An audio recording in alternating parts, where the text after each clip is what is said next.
Are those the faces of evil? No, I don't think so. I think those are the faces of opportunity.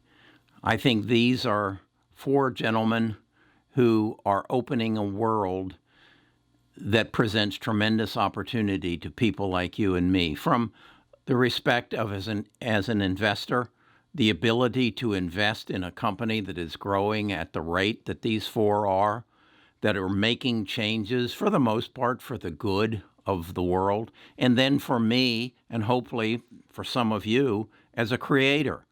I had thoughts back to the times in the music world when you heard on Motown that sometimes the artist didn't get paid. They got paid for doing a recording and then never shared in the royalties from the music that they made. That all evolved and changed.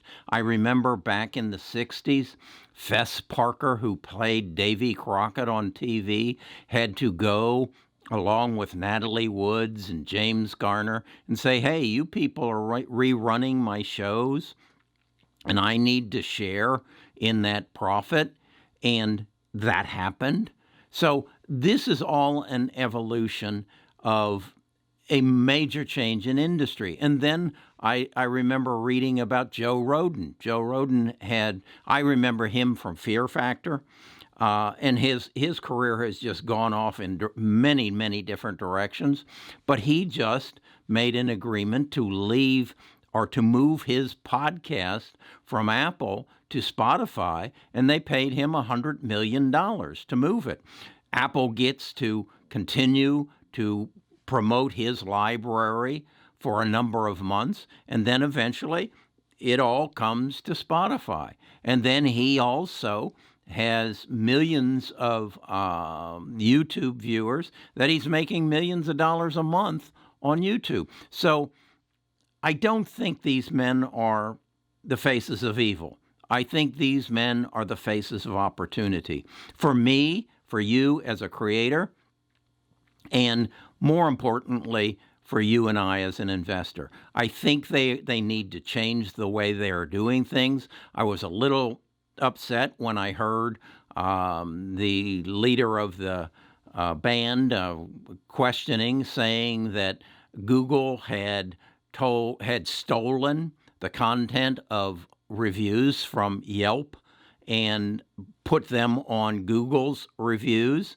And when Yelp came and said, hey, you can't do that, you can't steal our reviews, and Google said, okay, if you want to make an issue out of it, we'll just take you out of Google search. That was wrong. And really, to the CEO of Google, who in his response of talking around it, he should have said, you're right. That was a mistake, and we made a mistake, and I'm going to see to it that it never happens again. That's just, I guess that's wisdom that I've gathered that he needs to gather. When you make a mistake, don't pull a Richard Nixon and lie about it or talk around it or say it didn't happen. Admit it and say it happened, and it won't happen again. And we are all a forgiving world and a forgiving nation. So coming away from the hearings, I think they were very positive. I got a little goofy about the Republicans saying that all of social media is a liberal conspiracy.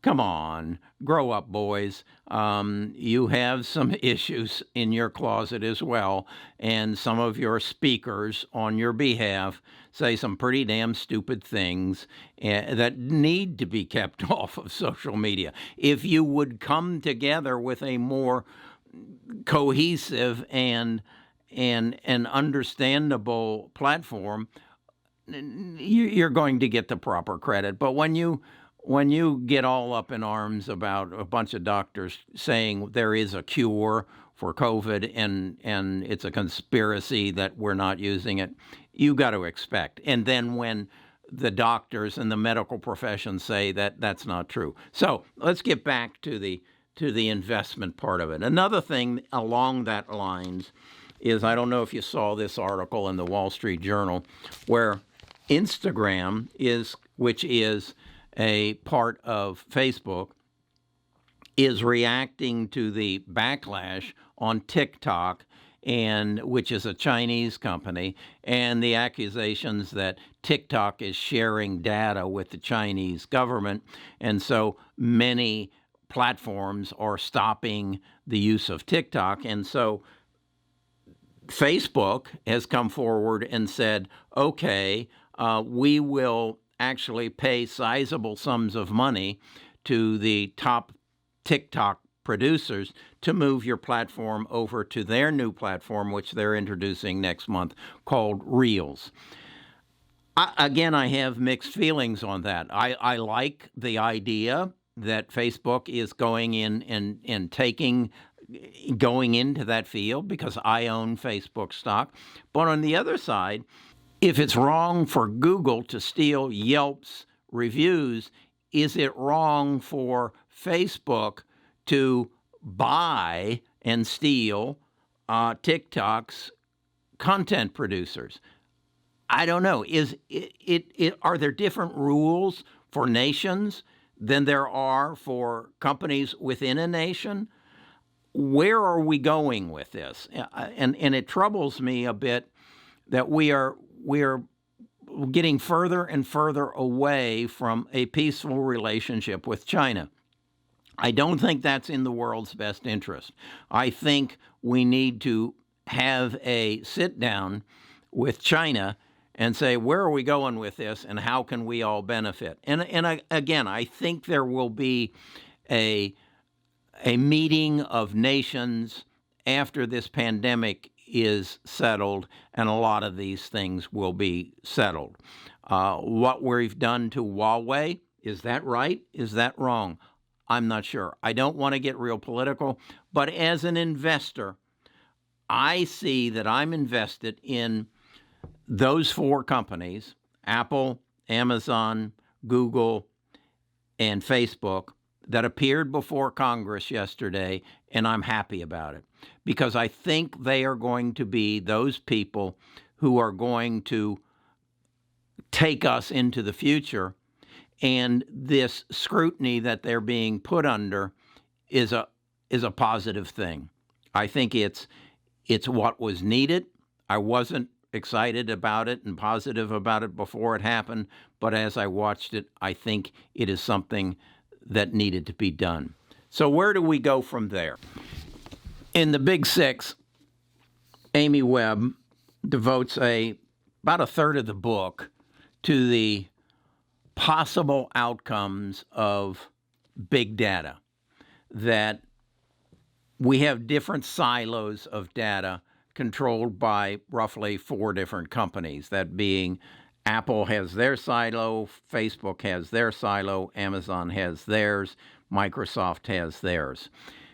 And will they come to some sort of an agreement as to how that data that each one of them owns is brought together for the betterment of mankind? And particularly, I'm talking about the changes that I see in the medical world, that what Amazon knows about me and what Google knows about me and what Microsoft knows about me needs to come together for my betterment. And who owns that data? Do I own it? If they use it for commercial reasons, should I be reimbursed for it?